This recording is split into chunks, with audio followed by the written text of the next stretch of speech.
There are some things you don't forget, not because you try to hold on to them, but because they hold on to you. I was sitting in the back of that school gymnasium the night everything came apart, and I watched a woman get humiliated in front of 200 people. I watched a man in a suit point his finger at her like she was something he'd stepped in, and I watched the crowd do what crowds always do when they're afraid. Nothing. What I didn't know, what none of us knew, was who she actually was. That's the thing about quiet people. You assume the quiet is emptiness. You never consider it might be depth. The Millhaven County School Board had been holding these public meetings every third Thursday for years, and they were usually as exciting as watching paint dry on a February afternoon. Budget approvals, maintenance updates, the occasional parent complaint about the cafeteria menu. But the October meeting, the one I'm telling you about, that one was different because the board had voted, 4-1, to close Cedarwood Elementary. Cedarwood had been serving the east side of town since 1971. It was the kind of school where the principal knew every student's name, where the hallways smelled like crayons and industrial cleaner, where the crossing guard had been working the same corner since the 90s. It wasn't a perfect school. The roof leaked in 2 places. The gymnasium floor had a warp in the far left corner that had been there so long the kids had named it the Hill.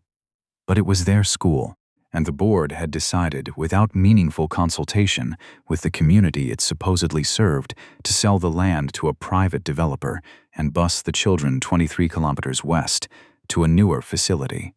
The east side of Millhaven was predominantly black. The west side was not. No one at the board had said that out loud, of course. They never do. They talked about resource consolidation and modern learning environments and fiscal responsibility. They used the kind of language that is specifically designed to say nothing while sounding like everything. The meeting that night was loud from the start. Parents had brought signs. Someone had printed 200 copies of a petition. The board chair, a man named Gerald Foss, sat at the center of the long folding table at the front of the gymnasium with the particular expression of a man who has already decided the outcome and is merely tolerating the process. He had small gray eyes and a way of checking his watch that made you feel like your time was being stolen just by looking at him. To his left sat Vice Chair Pauline Strick, who had the frozen smile of someone who practiced it in a mirror. To his right, the board's legal representative, a man named Craig Dunmore, who shuffled papers with the energy of someone who billed by the hour and was in no hurry to stop. The community came up one by one to the microphone, a father of 3 who coached the Cedarwood soccer team, a retired teacher who had spent 31 years in that building, a young woman holding a baby on her hip who said quietly but clearly that she had gone to Cedarwood herself and she wanted her daughter to go there too. Foss nodded through all of it, checked his watch, nodded some more, and then Eula Bridges walked up to the microphone. She was 57 years old, though she carried it the way some women do, not hiding it, not apologizing for it, just wearing it like a coat that fit. She was a medium-height woman with close-cropped silver hair and reading glasses on a beaded chain around her neck.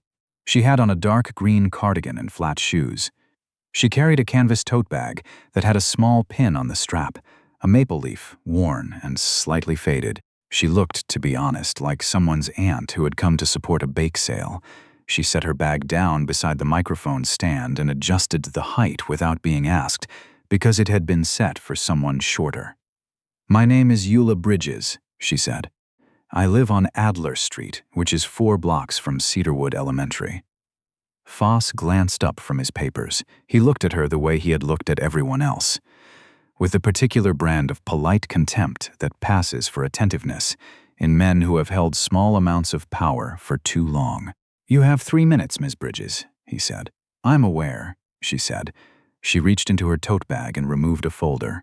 She opened it without hurry. "I've reviewed the board's impact assessment," she said, "specifically the transportation modeling used to support the consolidation proposal. I have some concerns about the methodology." Dunmore, the legal rep, looked up from his papers for the first time. "The assessment assumes an average transit time of 19 minutes from the east side catchment area to the Westfield facility," Eula continued. That figure is based on off-peak traffic data collected in July. When you apply the actual school year morning peak data, which I requested from the city under Access to Information, the average transit time is 34 minutes. For students in the Adler to Bracken corridor, it's 41.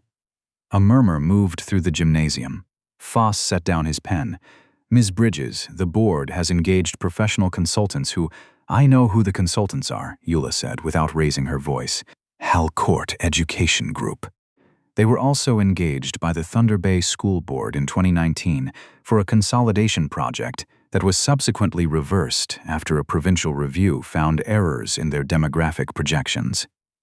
I have the review here, if you'd like a copy. She said it, the way you'd offer someone a glass of water, completely calm, completely certain. The room had gone very quiet. Foss's face had changed. The tolerant nod was gone. In its place was something tighter, something that in a less polished man would have simply been called irritation. Your 3 minutes are up, he said. I have 40 seconds remaining, Eula said. The chair is exercising discretion too. Chair Foss. Her voice was still quiet, still level, but it landed in that gymnasium like a stone dropped into still water. The community has a right to hear this information. It affects their children. Foss turned to the two men sitting at the end of the table. They were not board members. They were not introduced.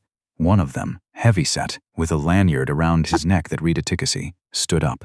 Ma'am, I need you to step back from the microphone. I'm a registered speaker, Eula said. I still have, ma'am. He moved toward her, and the second man followed. And what happened next happened fast enough that half the room didn't fully process it until it was over. The security guard took Eula by the arm. She did not resist. She simply stood very still, the way a person stands when they are choosing not to react. And he walked her backward, away from the microphone, while the second man reached over and knocked her canvas tote bag off the stand. It hit the floor, and the folder slid out, and from between the pages of that folder, a small leather credential wallet fell open on the gymnasium floor. The security guard was still holding Eula's arm. She looked down at the credential wallet, then back up at him. You may want to look at what's on the floor, she said. He didn't understand what she meant. Not yet. But the man nearest to it, a father named Hugh, who'd been sitting in the front row, he leaned forward and looked at the credential wallet lying open on the gymnasium floor. He looked at the badge. He looked at the identification card beside it. He stood up slowly and took 2 steps back. Let go of her arm, he said to the security guard, in a voice that was not loud but was very, very clear. The guard looked at him. Then he looked at the credential wallet on the floor. Senior Inspector, Office of the Provincial Education Standards Commission. Eula Bridges had spent 29 years working in education oversight. She had conducted 31 formal investigations into school board conduct across Ontario and Manitoba. She had authored 2 of the policy frameworks currently used to govern public consultation requirements for school closures. The very frameworks that Millhaven County School Board was, as of that evening, in violation of. She had not come to that gymnasium as a community member. She had come as an inspector. She had chosen to speak during public comment because she had wanted to give the board the opportunity to course correct on their own. She had sat through 3 previous meetings, watching, taking notes, giving Foss and his board every chance to do the right thing without her having to do what she was now going to have to do. The security guard released her arm. She bent down, picked up her credential wallet, and clipped it to the outside of her cardigan. Then she walked back to the microphone. The room was so quiet you could hear the gym's ventilation system humming overhead. My name is Eula Bridges, she said again, Senior Inspector, Education Standards Commission.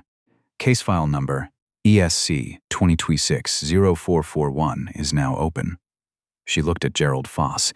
He had gone the particular color of a man who has just realized that every decision he has made in the past 6 months is about to be examined by someone who knows exactly what to look for. I will need the board's full documentation package, she said, including all internal communications related to the Cedarwood closure proposal, the original consultant contract with Halcourt Education Group, and the minutes from any closed sessions in which this matter was discussed. Dunmore, the legal representative, had stopped shuffling his papers entirely.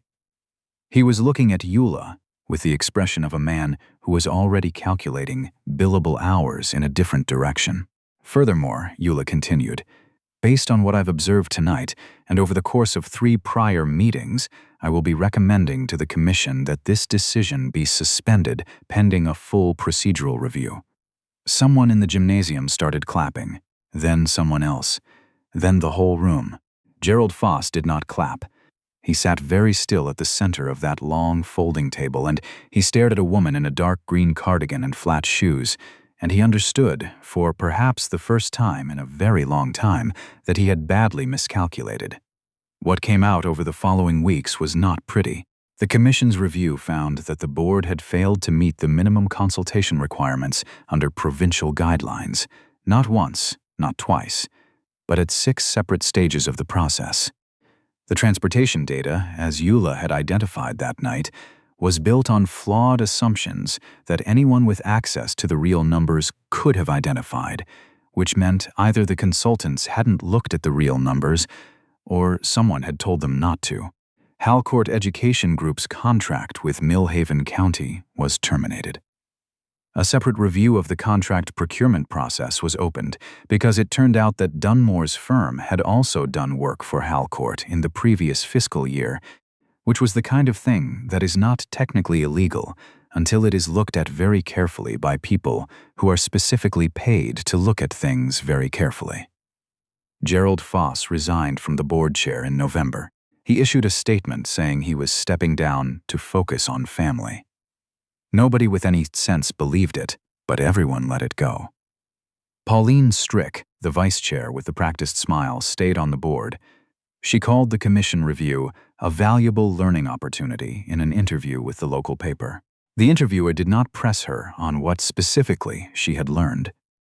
Cedarwood Elementary did not close.